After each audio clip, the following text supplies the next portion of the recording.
Hay dos narrativas de Venezuela. Hay una narrativa en los medios de comunicación, sobre todo internacionales, en las que se habla de una Venezuela en conflicto que está esperanzada en la juramentación del supuesto ganador Edmundo González el 10 de enero. Esa narrativa se mantiene en las entrevistas de CNN, Deutsche Welle, France en español y una gran cantidad de red de medios de comunicación que describen al país de una manera distinta. Decía Donald Trump en una locución que tuvo esta semana que la prensa en su país era profundamente corrupta, tan corrupta como las elecciones. Este tipo es impertinente, este tipo va diciendo todo lo que sucede en Estados Unidos por la calle del medio. Sin embargo, hay un contraste con lo que está sucediendo en Venezuela. En Venezuela estamos en otro proceso electoral que acaba de culminar, que es la elección de los jueces y juezas de paz. Entonces se está tejiendo una realidad social que de alguna manera significa la construcción de una cultura de paz, de un tejido o una arquitectura jurídica de paz. Y esto es muy importante en este momento, porque el mundo está en guerra. Rusia está alertando que está preparándose para una guerra el próximo año con la OTAN. Irán está alertando que va a hacer alianzas con países árabes para impedir la expansión de Israel a costilla de cadáveres en Siria.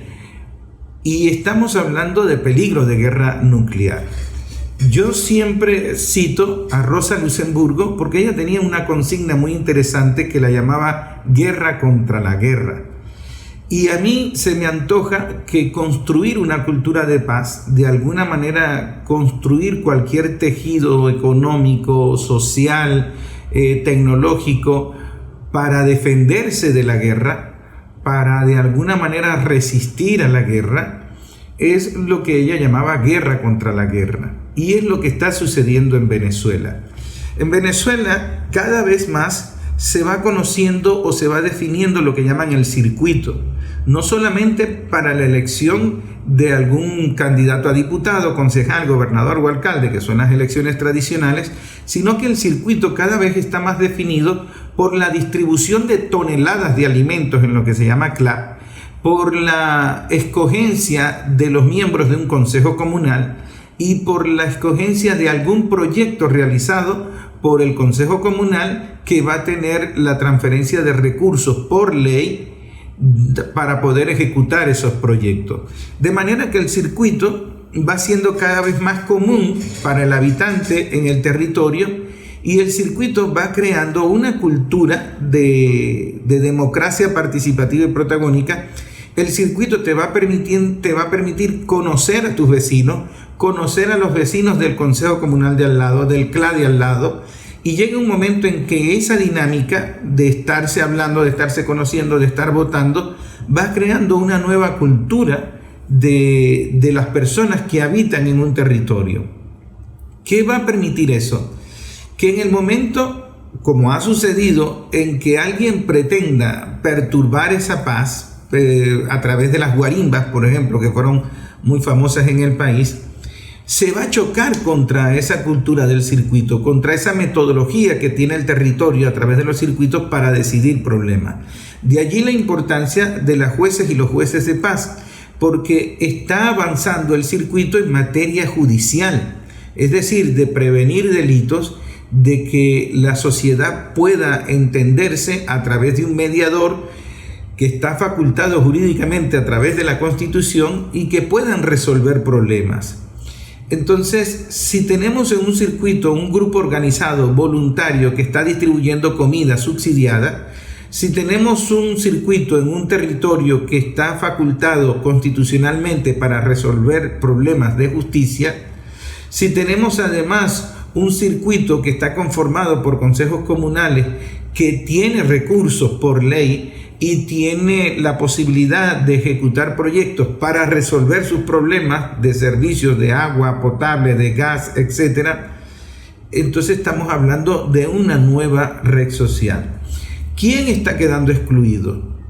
Están sucediendo dos fenómenos. está quedando excluido cuando todavía existen grupitos que se pelean cualquier espacio de poder y utiliza su maquinaria para imponer su juez, para imponer su CLAP, para imponer su consejo comunal, para imponer lo que sea y seguir controlando electoralmente el territorio. Pero esos grupitos, en la medida en que los circuitos se organicen, en la medida en que los circuitos se conozcan, en la medida en que los circuitos comprendan la importancia de lo que va y en la medida en que sigan indignándose y despreciándose la actitud parcelaria del grupito, el circuito va a ir agarrando poder. Es una cuestión de tiempo. Y además se va expandiendo esa cultura de elección a que aquí no va a haber ya posibilidad de seguir poniendo candidatos a dedos. Todavía va a existir algunos candidatos a dedos por aquello de las normativas en los partidos, de llegar a un consenso, de la coerción, se me olvidó el término, pero en todo caso, en la medida en que los circuitos se organicen, los circuitos van a ir exigiendo que ya la cultura del candidato a dedo es inadmisible, y eso va a ser en los próximos años o en los próximos meses, porque la gente no se va a calar el tener que votar por alguien con un pañuelo en la nariz.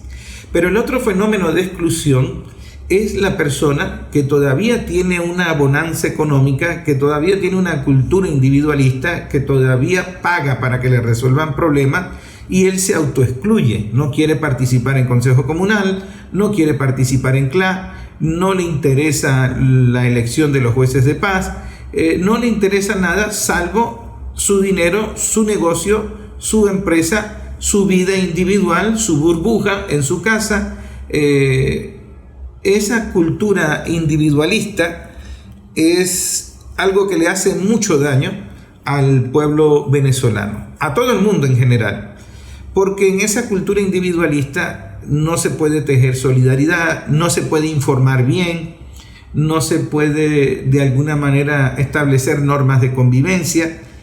Y mucha gente piensa que por su preparación académica, su autoexclusión individualista, que tiene dinero, él no es, digamos, vulnerable a la manipulación política, él se vale de sí mismo, él es independiente.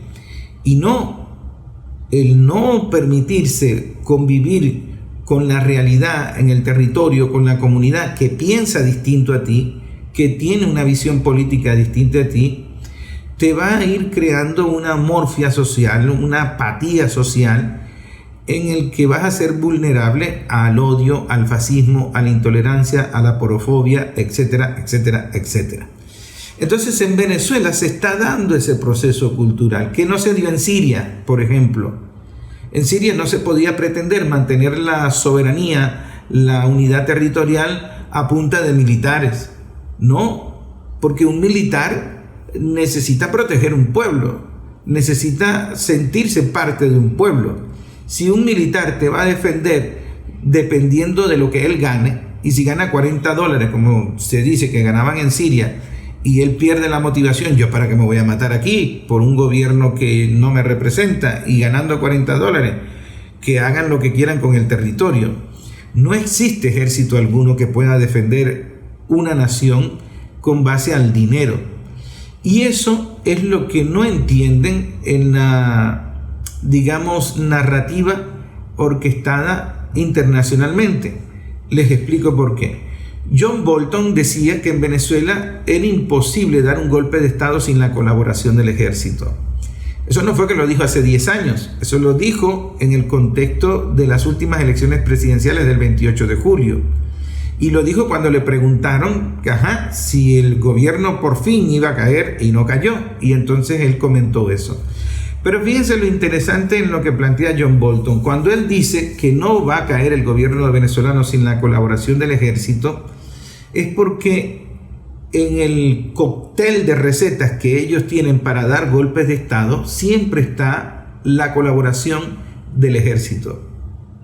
Porque a ellos no les gusta entrar en una nación, entrar a dar un golpe de Estado, en tratar de colocar un gobierno a la fuerza si hay una capacidad disuasiva de respuesta y resistencia. Por eso es que los gobiernos se apertrechan en misiles, en armas nucleares, en drones. Es decir, si tú me agredes, yo tengo cómo hacerte daño. Así que vamos a llevar la fiesta en paz.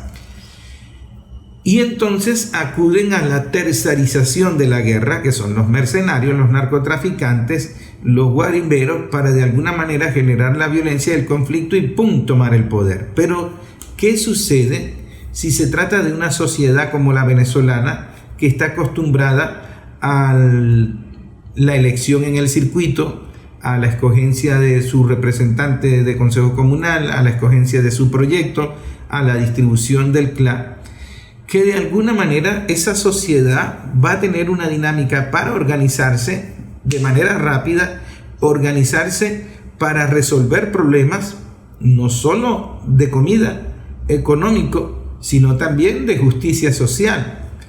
Esa sociedad no le puedes tirar un ejército de esos de dictadura tipo Pinochet, no le puedes tirar un ejército encima, porque es una sociedad que también tiene armas, que también tiene milicia y que tiene cultura política para resistir y defenderse. Este país vivió un Caracazo. Y aquel que esté escuchando este programa y no tiene idea de lo que significa el Caracazo, debería investigar para conocer cómo este país reaccionó a políticas neoliberales del Fondo Monetario Internacional y reaccionó ante un ejército que lo estaba reprimiendo. A partir del Caracazo, el ejército venezolano no ha encontrado ninguna posibilidad de que se le filtre en los cuarteles la cultura fascista de la dictadura, del militarismo. Porque el pueblo tiene de alguna manera una irreverencia histórica que va a responder. Entonces, ¿por qué aquí el ejército no ha dado un golpe de Estado? Entre otras cosas, porque hay un fenómeno interesante de unión cívico-militar. Y esa unión cívico-militar es una acción política de Hugo Chávez que se rebeló contra la agresión del ejército en el Caracazo. Y eso lo llevó a él a dar una intentona golpista. Pero ese fenómeno de unión cívico-militar también obedece a otra realidad. El pueblo venezolano de alguna manera sabe cómo responder a la agresión de cualquier grupo violento, y eso lo ha demostrado en todas las intentonas golpistas fracasadas a las que aludía John Bolton, como por ejemplo la del 2002. Un grupo de generales dio un golpe de Estado en el 2002 y fue vencido por el pueblo, que no fue a saquear, que no fue a buscar comida, sino que fue a buscar al presidente que había elegido. Tomó Miraflores y de allí no se fue hasta que le colocaran al presidente que había elegido en su sitio natural, que era Miraflores. De manera que esos generales sin tropa no pudieron dar el golpe de Estado, o no lo pudieron sostener luego de que lo habían dado. Y desde entonces no puede haber en Venezuela ningún militar que se alce contra el pueblo sin llevar respuesta, y en estos momentos sin llevar plomo. Eso quiere decir que Venezuela ha construido una fórmula política contra los golpes de Estado que receta Estados Unidos desde siempre, porque eso es una lista larga. Aquel que no lo crea, bueno, ha estado en coma los últimos 60, 70 años. Pero volviendo al tema de la cultura de paz, del tejido social que se está construyendo. Los jueces y juezas de paz es una dinámica más de las dinámicas que ya se está acostumbrando el pueblo venezolano para organizarse. Fíjense lo interesante, la distribución de alimentos a través del programa social CLAP involucra muchos escuálidos. escuálidos que trabajan de manera voluntaria para la revolución en la distribución de alimentos. Usted me dirá, bueno, pero no trabajan voluntariamente para la revolución porque sean revolucionarios, sino porque se benefician de los alimentos. Sí, puede ser, pero el trabajo lo hace. Algunos líderes de calle son escuálidos, algunos jefes de comunidad son escuálidos. No lo estoy inventando yo, convivo con ellos. Y ellos, de alguna manera, trabajan voluntariamente sin recibir salario alguno, haciendo un trabajo organizativo social para distribuir alimentos casa por casa. ¿Qué sociedad en el mundo tiene a la oposición trabajando voluntariamente en un programa social? Venezuela. Aquí hay mucho opositor trabajando voluntariamente por la revolución. Que lo haga por sinvergüenzura, por beneficio, por lo que sea, pero lo trabaja, lo hace. Y eso va provocando una dinámica. Eso permite que vecinos que no se veían la cara en 10 años, a pesar de haber convivido en el mismo territorio por 10 años, cuando salgan a la entrega de la bolsa de CLA, se tengan que ver la cara y tengan que hablar. Entonces, la dinámica política que sucede alrededor del CLA no es la distribución de alimento como un chantaje para votar. Eso no ha sucedido nunca en el país.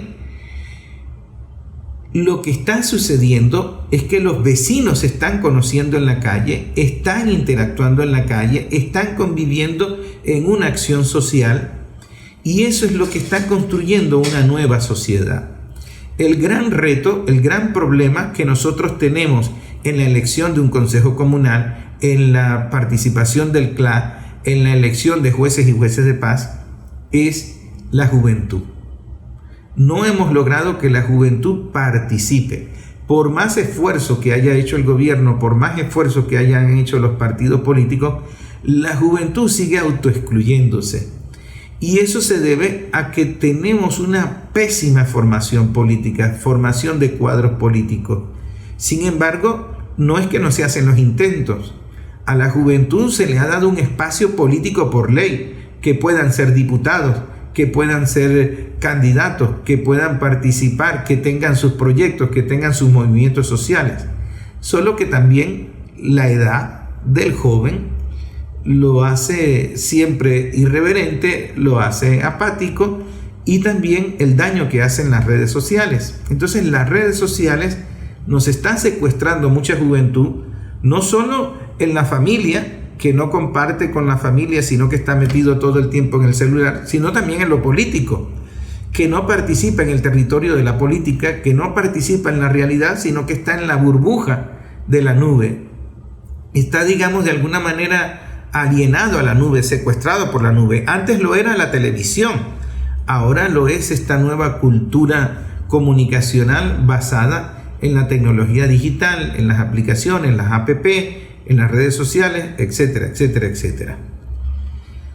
Bueno, en esta situación, ¿qué es lo que tenemos que hacer? Tenemos que lograr que la juventud participe y salga de esa realidad virtual, de esa burbuja, que es la que tienen los medios de comunicación, la narrativa de que el mundo se va a juramentar el 10 de enero.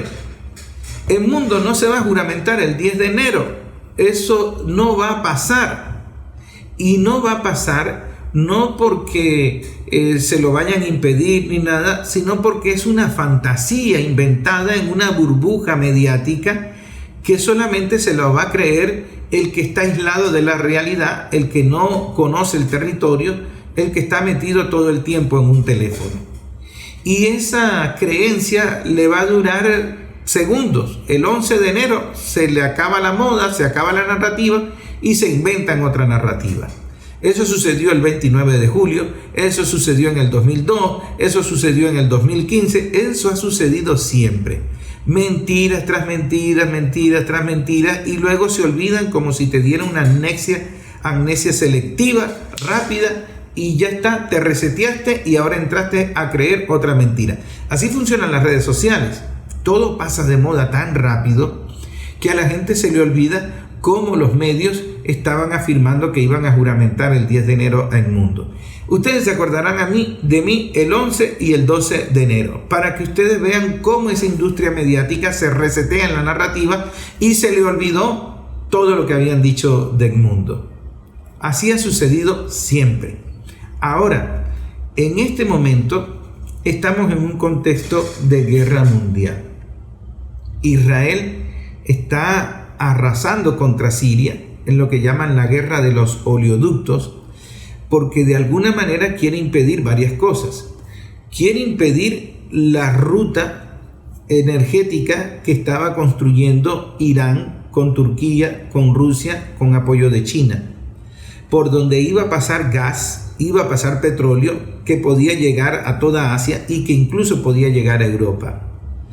Digamos que Estados Unidos e Israel no podían permitirse el lujo de que se creara una infraestructura allí de oleoductos, de gasoductos para transportar petróleo, para transportar gas.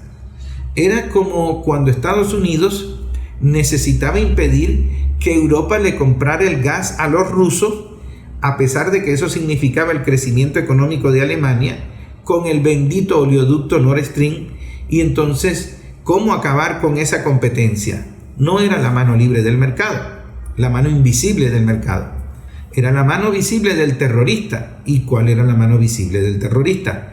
Volaron el oleoducto que iba de Rusia a Alemania para darle gas a Europa. Y entonces Estados Unidos le pudo vender gas a Europa 5 veces más caro y volaron el oleoducto. Así funciona la mano visible mercenaria del mercado en el capitalismo.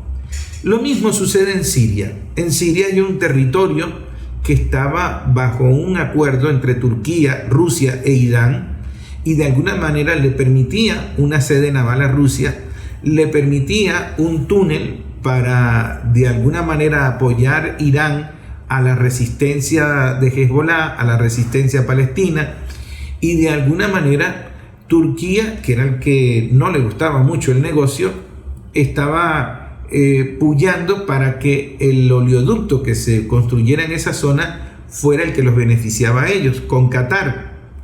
Por eso Turquía traiciona la alianza y por eso Turquía permite que de alguna manera esos mercenarios tumben el gobierno de Al-Assad.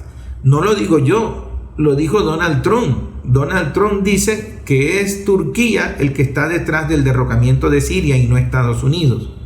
Y tiene sentido porque Turquía cree que por haber derrocado el gobierno de Siria, el oleoducto que se vaya a construir en la zona es el oleoducto que ellos tienen pensado con Qatar. Vamos a ver si eso es verdad, porque hasta ahora el presidente de Turquía no parece muy astuto en la geopolítica mundial. En todo caso, Rusia está alertando, Rusia está pidiendo que haya un entendimiento. El territorio sirio se lo han repartido y Israel lo que está es jugando adelantado, bombardeando todo lo que esté allí para poder atacar a Irán, impedir el apoyo de Irán a la resistencia y de alguna manera estropear la ruta energética que iba a beneficiar entre otros a China. Es una guerra de oleoductos, una guerra por petróleo, una guerra por gas. Y ese territorio sirio es estratégico porque en el negocio energético no es solamente el país que tenga la mayor reserva, el país que tenga la producción de petróleo, sino también el país ubicado geográficamente por donde transita el petróleo. Sino que lo digan en Yemen o que lo digan en el estrecho de Hormuz controlado por Irán. Entonces, las rutas económicas, las rutas comerciales, las rutas energéticas son vitales para el dominio del nuevo orden mundial de territorio. Y allí se van a matar. Bueno, se están matando. Ahora, esa guerra comercial va a ser inevitable la derrota para el imperio, porque los pueblos no se suicidan, los pueblos van a resistir. Pero los pueblos en esa resistencia van coincidiendo en las trincheras. Entonces van a coincidir en la trinchera de los BRICS. Por ejemplo, Turquía.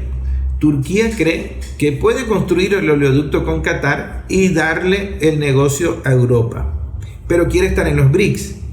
Entonces, ¿cómo va a ser Turquía entre Europa y los BRICS? Ese guabineo no es rentable y ha sido un desastre para muchos gobiernos, para muchos presidentes, sino que lo diga Lula. Entonces, en esa trinchera de los BRICS, los pueblos sancionados se van a buscar por naturaleza. ¿Qué está haciendo Venezuela? Venezuela está en el ALBA. Acaba de culminar una cumbre en el ALBA con acuerdos energéticos. ¿Y cuál es uno de esos importantes acuerdos energéticos? Petrocaribe. Se acordaron de Petrocaribe. Petrocaribe es vital, es estratégico. Es darle petróleo en mejores condiciones a las naciones del Caribe.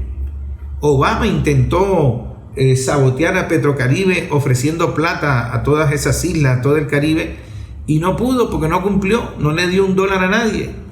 Y entonces Petrocaribe se convierte en una fuerza geopolítica, una estrategia política. Y si Petrocaribe avanza, lo van a intentar sabotear. La cuestión es que tenemos que defenderla, pero lo van a intentar sabotear como volaron el oleoducto entre Rusia y Alemania. Pero la gente siempre evalúa estos conflictos desde el punto de vista militar, tecnológico y económico. Pero olvidan una dimensión, olvidan la dimensión humana. Y al olvidar la dimensión humana, olvidan la dimensión política. La subestiman, la creen cursi, romántica, comeflor, la creen estúpida, porque lo que vale es la plata y lo que vale es el poder a través del militarismo. Y ellos creen que las ideas no sirven para nada, que la utopía no sirve para nada. Por eso desprecian tanto el socialismo. Sin embargo, no subestime una idea.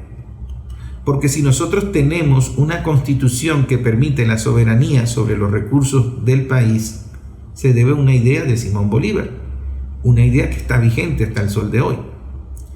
Entonces, las ideas del ALBA, las ideas de la comuna, las ideas de los jueces de paz, de los circuitos, de las elecciones, son ideas que de alguna manera se comparten con los pueblos y los pueblos aprenden a tejer su infraestructura jurídica, su infraestructura económica, su infraestructura política para resistir, defenderse y tomar conciencia de lo que está sucediendo. Allí es donde se subestima la idea quirúrgica de los pueblos para resistir, para tener esperanza, para tener utopía, para tener democracia participativa y protagónica. Pero cuando vas al contraste de las ideas del fascista, de las ideas del militarista, resulta que ellos no tienen propuesta, que ellos no tienen idea, que no tienen alternativa al capitalismo, que lo que tienen es la fuerza, que no tienen ni siquiera ejército, porque la juventud de ellos está perdida en la droga, en el suicidio, en la obesidad, en antecedentes penales. Entonces tú no tienes una juventud norteamericana que quiera ir a combatir por el pueblo de Israel. No, son mercenarios. Tú no tienes una juventud europea o norteamericana que quiera ir a combatir por la libertad de Ucrania. No, tienes que contratar mercenarios y hasta narcotraficantes ofreciéndole la libertad, siempre y cuando el cartel respectivo te lo permita. ¿Y qué sucede con esto? Que esa sociedad, alimentada solamente por el militarismo, por la guerra y por el individualismo, no tiene idea de qué hacer con su vida.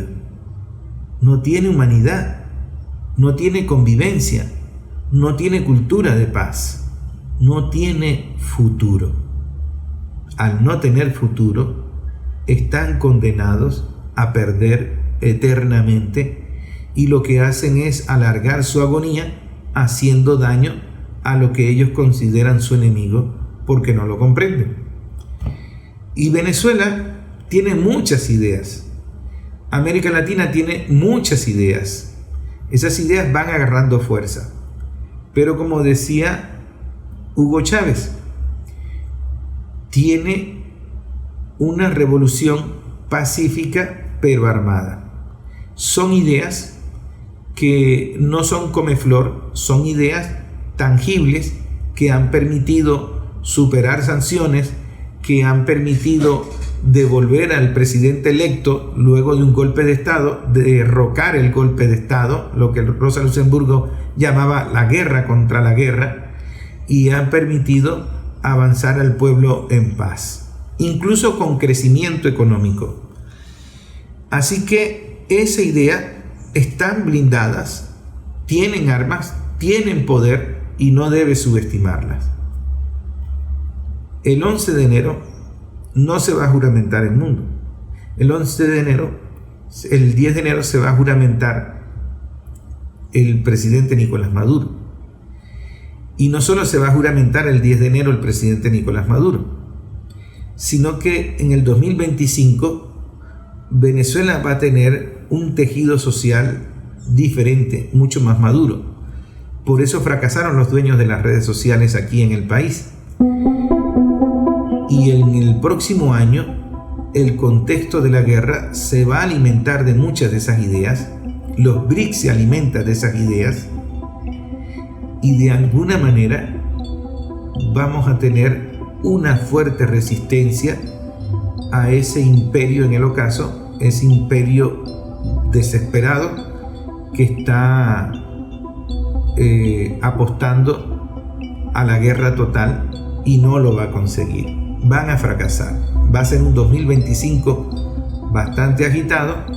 No lo estoy prediciendo como futurista, sino que le estoy dando lógica a los acontecimientos. Y en ese sentido, este programa va a quedar grabado para que cuando hablemos dentro de un tiempo, usted confirme muchas cosas de las que yo hablé. Así que el 11 y el 12 de enero voy a hacer un programa aludiendo a este programa para que usted vea que tengo la razón.